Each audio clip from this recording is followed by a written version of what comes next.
तो कांग्रेस क्या कर रही है? कांग्रेस इस समय में एनजीओ खोल रखी है, उनको भी तो सीट आनी चाहिए ना। केजरीवाल को फिर से 14 तारीख तक के लिए भेज दिया गया है। देखिए, यही तो बिल्कुल साबित नहीं हो रहा है कि उन्होंने घोटाला, शराब घोटाला कितने का किया है। आप जानते हो तो बता दीजिए कि कितने का हुआ नहीं, है। मुझे थोड़े ना पता है, मैं सीबीआई ईडी से थोड़े ना। वो भी 2014 से पहले कह रहे थे कि हम साफ सुथरी नॉन करप्ट गवर्नमेंट देंगे। आज उनकी पूरी पार्टी जेल। तो मोदी जी का भी कह रहे हैं कि जो भी करते हैं ठोक बजा के करते हैं, डंकी की चोट पे करते हैं। उन्होंने सब कुछ अपना सेट कर रखा है और मुझे लगता है कि अब उनके बारे में ज्यादा बोलना भी ठीक नहीं है। तो देश जनता अब समझने को तैयार नहीं है। तो देश में जनता को अरे बोल लीजिए आप। नहीं आप बोल लीजिए। बोल चुके हैं आप। हाँ, बोल लीजिए। अच्छा, इतिहास और उसके बाद इतिहास पे कहीं और बैठ के बात कर लेंगे। बात अभी सवाल जवाब। इतिहास पे बात मत कीजिए। नहीं, इतिहास पे बात मत कीजिए, महंगाई पर बात मत कीजिए, बेरोजगारी पर बात मत कीजिए, शिक्षा पर बात मत कीजिए, रोजगार पर बात मत कीजिए, महिला सशक्तिकरण पर बात मत कीजिए, पत्रकारों पर बात न कीजिए, किसी मुद्दों पर बात न कीजिए। ये आप बता रहे हैं बहुत अच्छी बात है, क्योंकि ये नहीं बोलेंगे। कैमरे के पीछे वाला बोल सकता है क्योंकि उसे मोदी जी देख नहीं रहे। कैमरे के सामने वाला कभी नहीं बोल सकता। कि बर्बाद गुलिस्ता करने को बस एक ही उल्लू काफी था, और हर साख पे उल्लू बैठा हो तो अंजामे गुलिस्ता क्या कहें। लेकिन एक बात तो और है ना कि चुनाव तो सिर्फ और सिर्फ एक कैडर पे लड़ा जा रहा है। पूरे देश में मोदी के चेहरे पे चुनाव लड़ा जा रहा है, तो देश में शिक्षा मंत्री का नाम क्यों बने? फिर भी लोग कह रहे हैं कि मोदी के नाम पे महंगाई सह लेंगे, लेकिन मोदी को कायम रखेंगे, देश बचाना। हॉस्पिटल क्यों बनाना जरूरी है, थोड़ा हमें बताइए। तो राम मंदिर चले जाएंगे, जो राम के नाम लेंगे वो बीमार ही नहीं। आपकी आँख फूट जाएगी तो आप मंदिर जाएंगे, हॉस्पिटल जाएंगे? हम तो हॉस्पिटल जाएंगे भाई। अगर आपको बुखार आ जाएगा तो मंदिर जाओगे कि हॉस्पिटल जाएंगे? हॉस्पिटल जाओगे। पत्रकार हम है, रूपका लियाकत नहीं है। बिल्कुल सोशल मीडिया वाला ही पत्रकार है। अरे हमें कोई मानता भी है पत्रकार? मुंह पे एक क्रीम पाउडर लगा लेने से कोई पत्रकार नहीं होता है। हाँ। पत्रकार वो होता है जो सवाल पूछे। हाँ। कि 2 करोड़ रोजगार पे जवाब दीजिए। कि नहीं, लाली लिपस्टिक लगा के अगर पत्रकारिता नहीं हुआ होता। मैंने लाली लिपस्टिक का नाम नहीं लिया है, पहले आप अपना शब्द वापस ले लीजिए। चलिए, मैं ये कह रहा हूँ कहना है। क्या कह रहे हैं? बीजेपी इस बार 400 पार करेंगे? देखिए, भारतीय जनता पार्टी की सरकार है। हाँ। और वो चाहे तो 400 पार कर सकती है। हाँ। चाहे तो 4000 पार कर सकती है। हाँ। क्योंकि भारतीय जनता पार्टी जो कहती है वो तो नहीं करती है। हाँ। लेकिन जो झूठ फुर में कहती है, जनता के सामने जो परोसने का काम करती है वो तो वो कर देंगे। कभी बोले थे 300 पार तो 303 ले आए, अब की बोल रहे हैं 400 पार, तो भाई बिल्कुल 400 पार ले। क्योंकि सिस्टम में इनके पास में जो वोट डालने का जो आइटम है ना, वो इन्हीं का है। आप वोट किसी को भी दीजिए, लेकिन जाएगा उन्हीं के पास। तो कांग्रेस क्या कर रही है? कांग्रेस इस समय में एनजीओ खोल रखी है, उनको भी तो सीट आनी चाहिए ना। नहीं, देखिए सीट कैसे आएगी जब 400 पार का उन्होंने नारा दे दिया। हाँ। जब हर जगह उनकी सेटिंग हो चुकी है। हाँ। तो आप वोट चाहे जितना पंजे को दे दीजिए, चाहे जितना आप वोट साइकिल को दे दीजिए, लेकिन वोट वहीं पे जाएगा जहाँ पे फिक्स हो चुका है। कल राहुल गांधी जी ने जैसा बताया कि मैच को बिल्कुल फिक्स कर दिया गया है। हमारे 2 खिलाड़ियों को जेल में डाल दिया गया है, मैच फिक्स है, जीतना है उन्हीं को।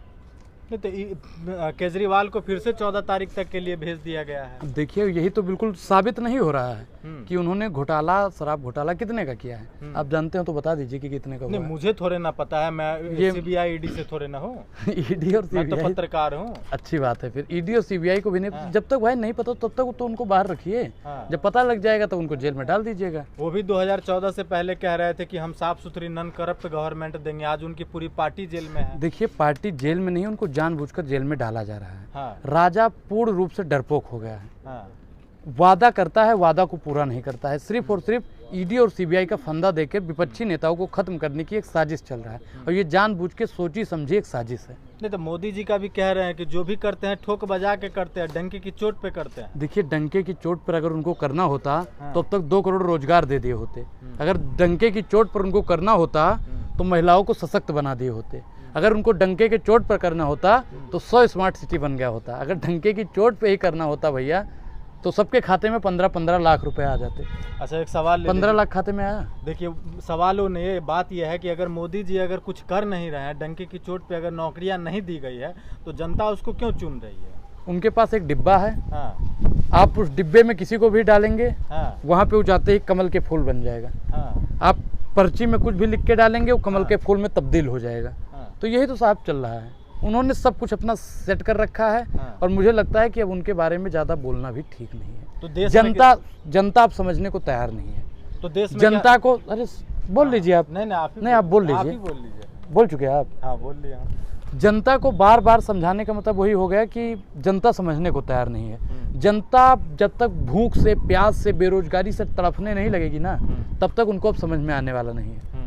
और 24 के बाद में अगर ये गलती से इनकी सरकार आ गई तो साहब आप भी पानी के लिए तरसेंगे, अनुराग ओझा भी तरसेगा और जितने लोग हैं सब के सब लोग पानी के लिए भी तरसेंगे। ये बात याद रखिएगा, मतलब ऐसा क्योंकि क्यों लग सोने रहा से है? महंगा सोने से महंगा पानी बिकेगा इस देश में अगर भाजपा की सरकार 24 में आ गई तो। आपको याद होगा श्रीलंका, वहाँ भी धर्म बहुत हावी था। बाद में क्या हुआ, जब श्रीलंका के लोगों की आंख खुली तो श्रीलंका बर्बाद हो चुका था। ठीक उसी प्रकार ये भारत की हाल को बना रहे हैं। अगर ये आज ये लोग नहीं जागे, हमें तमाम बहुजन साथियों को, तमाम जितने भी लोग हमें सुन रहे हैं, वो चाहे दलित, पिछड़ा, आदिवासी हो, सवर्ण समाज का लोग हो या अल्पसंख्यक समाज का लोग हो, उन सब से मेरी गुजारिश है कि आप लोग जाग जाइए, अभी भी समय है। अच्छा, एक सवाल चल रहा है अनुराग जी। ये अमृत काल नहीं है भैया, ये जहर काल चल रहा है, मित्र काल चल रहा है, ये ईडी का काल चल रहा है, सीबीआई का काल चल रहा है, मोदी का काल चल रहा है। अमृत काल है, राम राज्य है, हिंदू राष्ट्र की कल्पना पूरी होती जा रही है। देखिए, आपने राम राज्य पे बात की। राम राज्य की परिभाषा क्या है, पहले ये जानना बहुत जरूरी है। भगवान राम के समय पर महंगाई, बेरोजगारी कैसी थी? भगवान राम के समय पर महिलाओं की स्थिति कैसी थी?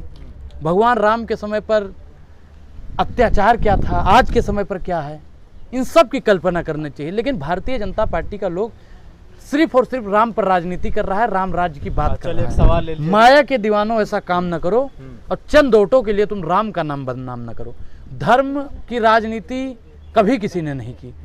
47 के बाद में जब से हमारा देश आज़ाद हुआ, पहला आम चुनाव 51 और 52 के आसपास में हुआ।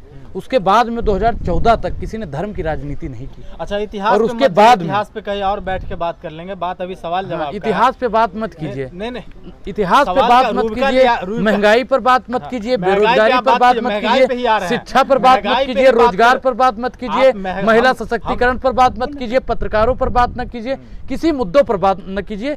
मोदी जी आम काट के खाते हैं, चूस के खाते हैं। मोदी जी की हेयर स्टाइल मुझे बहुत पसंद है।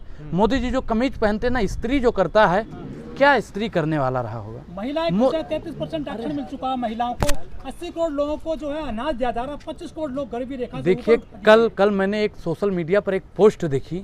लाल कृष्ण आडवाणी जी थे, प्रधानमंत्री नरेंद्र मोदी जी थे, और हमारे देश की पहली जो देश की पहला व्यक्ति होता है राष्ट्रपति महोदय, उनका जिस प्रकार से अपमान किया गया, इससे साफ पता चलता है कि भारतीय जनता पार्टी की मानसिकता महिलाओं के लिए क्या है। कुर्सी नहीं दी राष्ट्रपति, खड़ा रहना पड़ा है उनको। अब ये आप बता रहे हैं, बहुत अच्छी बात है, क्योंकि ये नहीं बोलेंगे।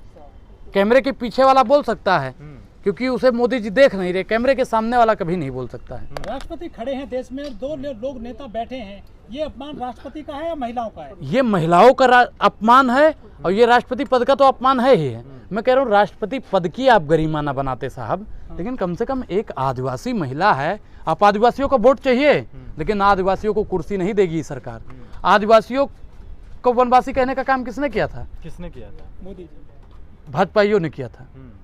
और आज वही लोग फिर से आदिवासियों का अपमान कर रहे हैं। और फिर भी आदिवासी समाज का लोग अगर खामोश है तो अनुराग ओझा को और बोलने की जरूरत नहीं है। अनुराग ओझा समझा समझा के थक गया है। अगर आप कहना चाह रहे हैं, कुछ लोग तो सोच रहे होंगे कि अनुराग ओझा डर गया है, तो अगर आपकी मानसिकता यही है तो भैया ठीक है। तो क्या डरे नहीं है? हम डरे नहीं, हम समझा समझा के लेकिन थक गए हैं भाई, समझा के थक गए हैं। क्योंकि अब इनके पास 20 दिन और बचा है। 19 तारीख का पहले चरण का चुनाव है। हाँ। और अगर आप लोग देखे नहीं तो भाई साहब देश बर्बाद हो जाएगा। 2047 तक रात किसी ने कहा था कि बर्बाद गुलिस्ता करने को बस एक ही उल्लू काफी था, और हर साख पे उल्लू बैठा हो तो अंजामे गुलिस्ता क्या कहना। अब तो हर साख पे उल्लू बैठ गया है। सोशल मीडिया पे काफी विरोध हो रहा है इस पूरी घटना का, जो ये राष्ट्रपति खड़ी रही हैं और जो 2 आदमी बैठे रहे हैं कुर्सियों पर। लेकिन जो देश की बड़की मीडिया है, वो मीडिया कभी नहीं दिखाएगी। सोशल मीडिया को मैं बार बार बोलता हूँ कि सोशल मीडिया ही सच्चा मीडिया है, और सोशल मीडिया ही लोगों की आवाज उठाता सोशल है। मीडिया तो अगर बंद हो मीडिया जाएगी। वो तो 4 तारीख के बाद में बिल्कुल बंद हो जाएगी। हाँ। 4 तारीख के बाद में बिल्कुल सोशल मीडिया बंद हो जाएगी। मैं तो लिख के दे दूं, अगर भाजपा की सरकार आ गई तो बंद हो जाएगी। नया संसद बनता है तो राष्ट्रपति को नहीं बुलाया जाता है, मंदिर के उद्घाटन में जो है नहीं बुलाया जाता है, जगन्नाथपुरी में उनको दर्शन भी नहीं करने दिया जाता है। इसके पीछे का एक कारण है। नई पार्टी मैं इसके पीछे का कारण बताता हूँ। इसके पीछे का कारण क्या है कि वो आदिवासी हैं, और आज की मानसिकता जो मनुस्मृति को मानने वाले लोग हैं, वो जब सत्ता आसीन हो जाते हैं तो वो शूद्र ब्राह्मण क्षत्रिय वो वाला करने लगेंगे, छुआछूत करने लगेंगे। वो आज भी हमारी राष्ट्रपति महामहिम को अछूत समझते हैं। तो क्या वो भी कहते हैं कि हम संविधान की शपथ लेके संवैधानिक पद पे हैं? वो थोड़े ना कहते कि हम अच्छा एक चीज बताइए, एक चीज आप बताइए कि जो कल आपने फोटो देखा होगा, आपका खून खोला था नहीं खोला था? बिल्कुल खोला था। आप बताइए राष्ट्रपति जी के लिए आपने बोला कुछ? हम बिल्कुल जो हमें आप बताइए कि जो हुआ है वो गलत है?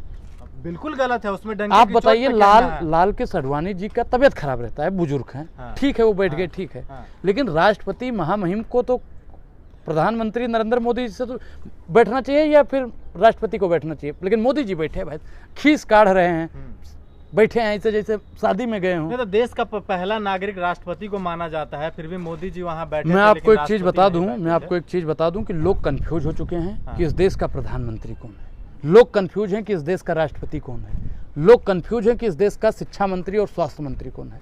क्योंकि आपने देखा होगा जो इस देश का प्रधानमंत्री है वो कभी रेल मंत्री बन जाता है। मैडम आपको भी पता होगा, हरी झंडी दिखाने गए थे।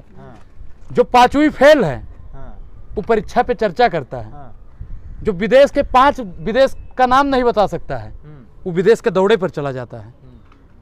जो इंग्लिश में अनुराग ओझा नहीं लिख सकता है वो इंटायर पॉलिटिकल साइंस यूनिवर्सिटी की डिग्री दिखाता है।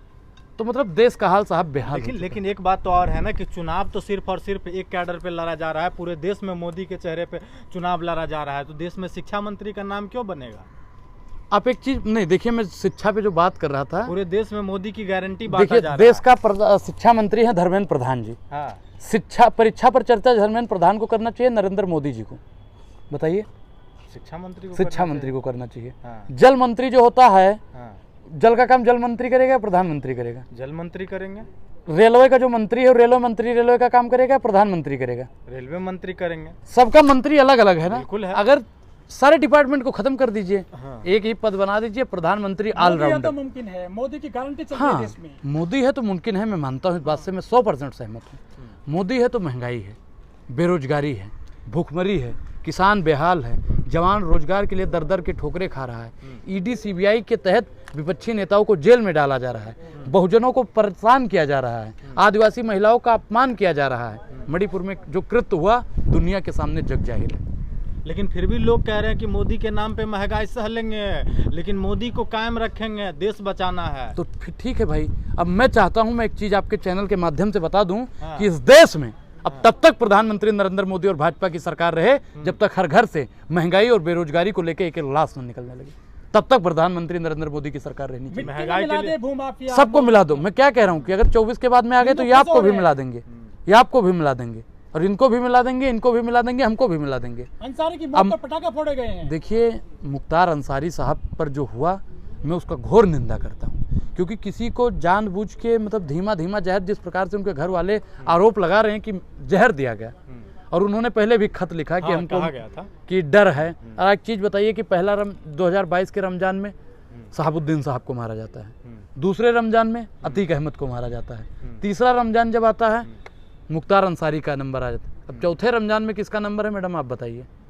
अच्छा एक और सवाल है, चल रहे हैं वहाँ लगेगी, देखिए लगेगी आग तो आएंगे कई घर जद में, यहाँ अकेले हमारा ही मकान थोड़ी है, सबका नंबर आएगा। कह रहे मुस्लिम टाइट है इस राज्य में, चूड़ी उन्हीं की टाइट की जा रही है।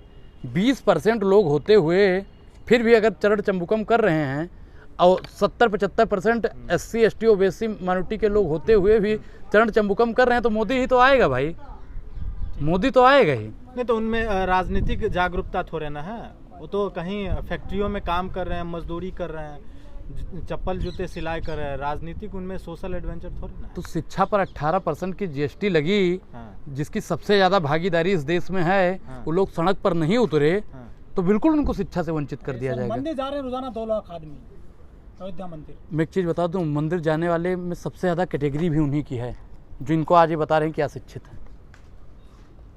तो अब नहीं बोल रहे हैं, राम को ले आए। देखिए, जो राम को ला सकता है नीरव मोदी, ललित मोदी, विजय माल्या, महिल चोकसी को भी ला सकता है। जो मोदी को जो राम को ला सकता है, वो विपक्षी नेताओं पे ईडी भी बैठा सकता है, वो बैठा ही रहा है। चलिए, काशी मथुरा बाकी है। देखिए, काशी बनाए मथुरा बनाए, लेकिन इस देश में भाई साहब हॉस्पिटल भी बनना जरूरी है, शैक्षिक संस्थान भी बनना जरूरी है, 100 स्मार्ट सिटी का जो वादा किया गया था वो भी बनना जरूरी अच्छा, है। हॉस्पिटल क्यों बनाना जरूरी है, थोड़ा हमें बताइए। तो राम मंदिर चले जाएंगे, जो राम के नाम लेंगे वो बीमार ही पत्रकार नहीं भी पड़ेगा। कहते हैं कि राम देखिए, मंदिर जाइए, बीमारी दूर हो जाएगी। फालतू की अस्पताल बात में कर रहे उसने कहा था, गुल्लू ने, गुल्लू कहता है। गुल्लू कहता है। गुल्लू कौन है, सब जानता है। ये तो पत्रकार है ना, वो भी बड़े मीडिया के पत्रकार हैं। आप गुल्लू को पत्रकार समझते हैं। उसने कहा था कि अगर मंदिर जाओगे हाँ, तो आपको हॉस्पिटल जाने की जरूरत नहीं पड़ेगी। हाँ, उसको कोरोना हुआ था, हाँ। हुआ था ना, गया था, कहाँ गया था, हॉस्पिटल गया था, मंदिर गया था, बताइए भैया, आप लोग बताइए। अस्पताल गए थे। अस्पताल गए थे। अभी राम भद्राचार्य जी महाराज, हाँ। तबीयत खराब हुई थी, मंदिर गए थे कि हॉस्पिटल गए थे? हॉस्पिटल गए थे। आपकी आंख फूट जाएगी तो आप मंदिर जाएंगे, हॉस्पिटल जाएंगे? हम तो हॉस्पिटल जाएंगे भाई। अगर आपको बुखार आ जाएगा तो मंदिर जाओगे कि हॉस्पिटल जाएंगे? हॉस्पिटल जाओगे। और देश का जितना भी लोग है, हाँ। मंदिर नहीं जाएगा ना, हॉस्पिटल ही जाएगा अगर तबीयत खराब होगी तो। हाँ। तो भैया हॉस्पिटल भी जरूरी है। बाकी मंदिर मस्जिद इस देश का कोई मुद्दा नहीं है। हाँ। मंदिर मस्जिद एक आस्था का विषय है। अजीब बात है। अनुराग भाई, आप बिहार से आते हैं, वहाँ के एक नेता है नहीं, मुन्ना शुक्ला। मैं गोंडा से आता हूँ। ओके। अच्छा, मुन्ना शुक्ला है, वो काफी नचने नचाते हैं, जेल में रहकर उन्होंने बड़ा बयान दिया विवादित कि हम भूमिहार हैं, कोई चमार थोड़ी ना है। ये जातिवादी लोग देखिए, कहाँ जाने राजनीति में? जातिवाद और जो शब्द आपने लिया, उस शब्द का तो भैया जो भी बहुजनों को मतलब प्रताड़ित करने या बहुजनों का जाति सूचक शब्द बोलता है, मैं उसके भैया घोर विरोधी हूँ। और मैं जातिवाद का तो पहली बात बता दूँ, घोर विरोधी हूँ। मैं इस देश का जो अगला पीएम बनेगा, मल्लिकार्जुन खड़गे जी, उनसे मेरी हाथ जोड़कर अपील रहेगी महाराज कि इस देश से जाति प्रथा को खत्म कर दीजिए। खड़गे जी बनेंगे, रूबिका जी कह रही है प्रधानमंत्री बनेंगे फिर से तीसरी बार। अरे तो प्रधानमंत्री ही बनेंगे भाई, मैं प्रधानमंत्री की ही बात कर, मोदी बनेंगे। ऐसे ही बन जाएंगे। रूपका लियाकत एक वोट से बनाएंगी। तो डंके की चोट पे कह रहा है ना। करोड़ से बनवाएंगे। देखिए, रूबिका लियाकत जी की बात मत कीजिए, क्योंकि रूबिका लियाकत में पत्रकारिता को जो जमीर होता है वो उन्होंने बेच दिया है। पत्रकार हम है, रूबिका लियाकत नहीं है। बिल्कुल सोशल मीडिया वाला ही पत्रकार है। अरे हमें कोई मानता भी है पत्रकार। आपको माने ना माने वो बात अलग है। पत्रकार तो बड़े बड़े मीडिया में अच्छे से देखिए, अच्छे से तैयार हो गया है तब ना।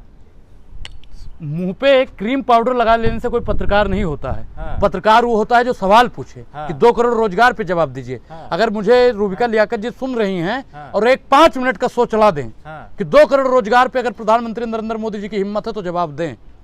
100 स्मार्ट सिटी बनाएंगे, उस पर जवाब दें। हाँ। महिलाओं को सुरक्षित करेंगे, उस पर जवाब दें। किसानों की आय को दुगना करेंगे, उस पर जवाब दें।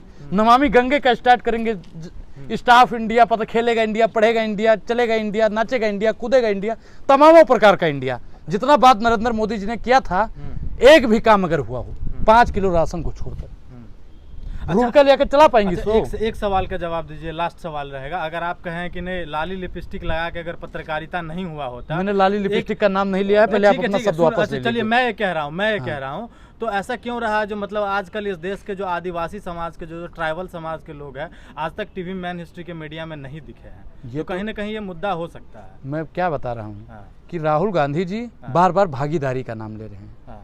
और जिसकी जितनी भागीदारी उसकी उतनी ही संस्थाओं में हिस्सेदारी होनी चाहिए। तो क्या राहुल गांधी आएंगे तो हिस्सेदारी देंगे? बिल्कुल, वो तो बार बार अपने मैनिफेस्टो में लिख रहे हैं कि हिस्सेदारी की बात कर रहे हैं, दलित पिछड़ा आदिवासी की बात कर रहे हैं, रोजगार की बात कर रहे हैं, महिलाओं को 1 लाख रुपया सालाना देने की बात कर रहे हैं, युवाओं को रोजगार देने की बात कर रहे हैं, महंगाई कम करने की बात कर रहे हैं, और पत्रकारों को कह रहे हैं कि मजबूत करेंगे। और जब से सोशल मीडिया का उन्होंने नाम ले लिया, यूट्यूबरों का तारीफ कर दिया, तब से यूट्यूबरों का भी टीआरपी को डाउन कर देने का अगर किसी ने काम किया है तो वर्तमान सरकार ने किया है।